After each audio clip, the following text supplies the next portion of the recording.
We were gifted this wall-mounted ball rack, and it turned out to be a really great solution for our space.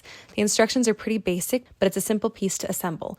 Each rack comes in 3 pieces that easily screw together, and once everything is tightened, we moved on to installing it on the wall. For the installation, we did use a few additional tools like a laser level, a drill, and a hammer. We mounted one side into a wall stud, and since there was a stud lining up on the other side, we used the included drywall anchors. My husband pre-drilled the holes, then hammered the anchors in, and it worked really well.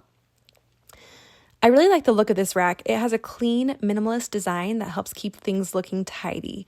One rack holds 4 basketballs, and I was able to fit 5 kickballs on the other. Before this, all of our balls were just rolling around the closet floor, so this is a great way to keep everything organized and off the floor.